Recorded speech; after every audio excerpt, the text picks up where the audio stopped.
नमस्कार, मैं हूं रविरंजन। आप देख रहे हैं विमर्श न्यूज। बिहार के पुस्तकालयों और वाचनालयों की दशा पर हम एक अभियान चला रहे हैं। किस तरह से अपने अस्तित्व की लड़ाई लड़ रहे हैं बिहार के कई प्राचीन पुस्तकालय और वाचनालय। पिछली कड़ी में ऐसे ही एक पुस्तकालय की कहानी हमने दिखाया था। बिहार की राजधानी पटना में सिन्हा लाइब्रेरी अपने अस्तित्व की लड़ाई लड़ रहा है। ये पूरी रिपोर्ट पिछली कड़ी में हमने आपको दिखाई थी। आज हम उसी कड़ी में आगे दिखा रहे हैं बिहार के सबसे पुराने पुस्तकालयों में से एक गेट पब्लिक लाइब्रेरी की पूरी कहानी। देखिए हमारी खास रिपोर्ट। जी हाँ, आज हम बात कर रहे हैं बिहार के ऐतिहासिक लाइब्रेरी गेट पब्लिक लाइब्रेरी की। इसकी स्थापना बिहार के दूसरे गवर्नर जनरल एडवर्ड गेट की पहल पर 1916 में की गई थी। उन दिनों बंगाल से बिहार को अलग हुए 4 साल ही बीते थे। पटना का राजधानी के रूप में निर्माण कार्य तेजी से चल रहा था। सचिवालय और गवर्नर हाउस बन चुके थे और गर्दनी बाग में स्टाफ क्वार्टर बन रहे थे। यह पूरा क्षेत्र सरकारी कॉलोनी के रूप में बस रहा था। ऐसे में इस क्षेत्र में बस रहे बुद्धिजीवियों और नागरिकों के लिए एक पुस्तकालय की स्थापना जरूरी थी। लोगों को सहजता से पुस्तकें मिल सकें और वे एक जगह बैठकर अनेक विषयों की किताबें पढ़ सकें, इसके लिए एक पब्लिक लाइब्रेरी की योजना बनी। उस जमाने में सरकार की ओर से 1 एकड़ ज़मीन पुस्तकालय को लीज पर दी गई। फिर भवन निर्माण विभाग ने उस पर 2 कमरे और 1 बरामदा बना दिया। वहीं से शुरू हुआ बिहार के इस प्राचीन गेट पब्लिक लाइब्रेरी का सफ़र। तब कौन जानता था कि जिन उद्देश्य की पूर्ति के लिए वर्ष 1923 में यहाँ एक हॉल बनाया गया, 1940 के दशक में एक सभागार बनाया गया जिसमें आजकल सांस्कृतिक कार्यक्रम चल रहे होते हैं, वो एक दिन सुनसान और वीरान पड़ जाएगा। हम लोग यही बोलेंगे कि थोड़ा इसको बैठने वाला जो भी रूम ये सब जो बंद पड़ रहा है, ये सब भी खोल देने से छात्र को बहुत सहूलियत मिलेगा और हम लोग यूज करने में भी आसान रहेगा। जैसे हम लोग जहाँ मन तहाँ घास उस पर बोरा बिछा के बैठते हैं, सांप बिच्छी कुछ भी प्रॉब्लम हो गया तो लड़का का जिम्मेवारी मैडम को लेना चाहिए, चाहे जो इसके हेड हैं उनको लेना चाहिए। जो भी रूम अगर बंद है तो उसको केवल शादी ब्याह के पर्पज़ के लिए स्पेशल रखा गया है कुछ रूम के लिए, तो उसको भी सार्वजनिक कर देना चाहिए, लड़का आराम से पढ़े बैठे। यही हम लोग का मिल रहा है सर। गौरतलब है कि उस जमाने में गेट पब्लिक लाइब्रेरी के लिए ब्रिटिश सरकार पुस्तकों को खरीदने और लाइब्रेरी के सालाना खर्च के लिए 2000 रुपये देती थी। स्वतंत्रता के बाद बिहार सरकार ने इसे बढ़ाकर पहले 3 और बाद में 6000 रुपया कर दिया। लाइब्रेरी में 10,000 से अधिक किताबें हैं। यहाँ 30 मैगजीन और 8 समाचार पत्र नियमित रूप से आते हैं। यह लाइब्रेरी आरंभ से ही इस क्षेत्र के पाठकों के बीच लोकप्रिय रही है। 1975, 75, 76 के लगभग में जो बाढ़ आई थी उसमें लगभग किताब समाप्त हो गई। राह साह का असर 1994 में सरकार ने ख़त्म कर दिया। 1994 में इसको टेकअप किया लाइब्रेरी सरकार ने। तो उस समय के जो संचालन समिति थे, जो लोग थे, वो लोग हाई कोर्ट गए।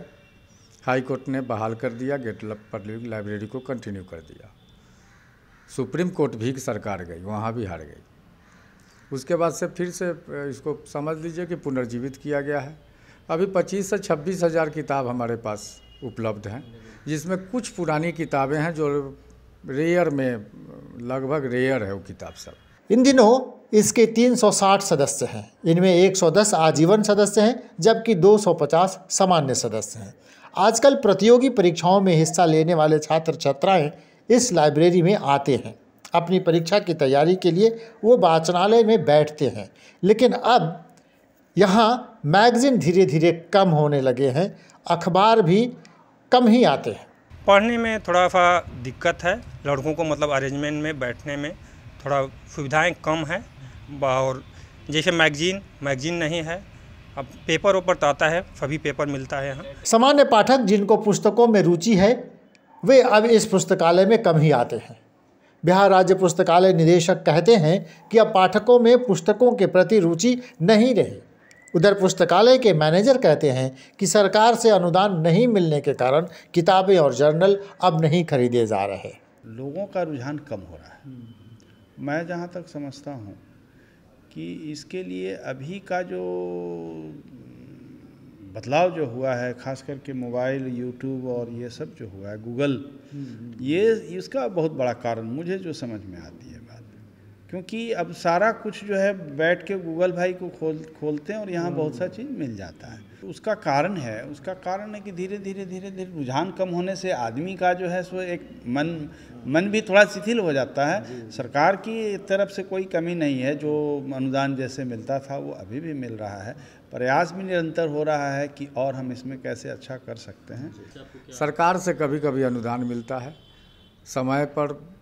ऐसा कोई सरकार से बंधेज मेरा नहीं है कि वो देने के लिए बाध्य है। फिक्स नहीं है कि हाँ, फिक्स नहीं है। जो लाइब्रेरी अन्य लाइब्रेरियों को मिलता है उनको मिलता है, हमको भी मिलता है, तो वो फिक्स नहीं है। कभी 50,000 मिलेगा, कभी 6,000 मिलेगा, कभी 1 लाख मिलेगा, कभी 2 लाख मिलेगा। अभी वर्तमान में वो 1.5 लाख 2 लाख रुपया देते हैं। गेट पब्लिक लाइब्रेरी, जहां राज्य के प्रबुद्ध लोगों का जमावड़ा होता था, किताबों के संग्रह और शोध कार्यों के लिए जो पुस्तकालय कभी देश में अपना स्थान रखता था, आज वहां सन्नाटा पसरा है। किताबें धूल फाँक रही हैं और परिसर वीरान और बंजर दिखता है। अब यहाँ पाठकों का मेला नहीं लगता। अब शादी विवाह के मौके पर परिसर में गहमागहमी बढ़ती है। हर रोज़ व्यावसायिक कार्यों के लिए परिसर बुक रहता है। टेंट पंडाल गाजा बाजा वालों का अब यहाँ कब्जा रहता है। लाइब्रेरी का एकमात्र स्रोत है आम पब्लिक जो शादी विवाह अपने पुत्र पुत्रियों जान पहचान वाले को करते हैं, उससे जो आमदनी होता है, सहयोग राशि मिलता है, वही एकमात्र स्रोत है। संघ हो, महासंघ हो या किसी भी प्रकार का आम पब्लिक का जो काम है वो करते हैं तो उनसे सहयोग राशि लिया जाता है और उस सहयोग राशि से लाइब्रेरी चलती है। पुस्तकालय में अधिकांश कमरे अब पाठकों के लिए नहीं खुलते। पुस्तकालय में मैगजीन और जर्नल नहीं आते। शोध कार्य करने वाले विद्यार्थियों के लिए अब यहाँ कुछ खास नहीं है।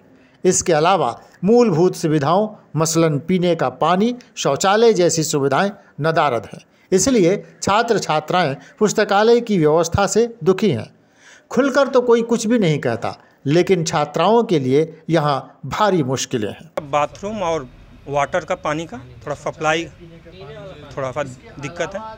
जिस तरह से मान लीजिए हर लाइब्रेरी का सुविधा होता है, पूरा सुविधा अभी नहीं है, ठीक ना, और इसको सुधारने की बहुत ज़रूरत है।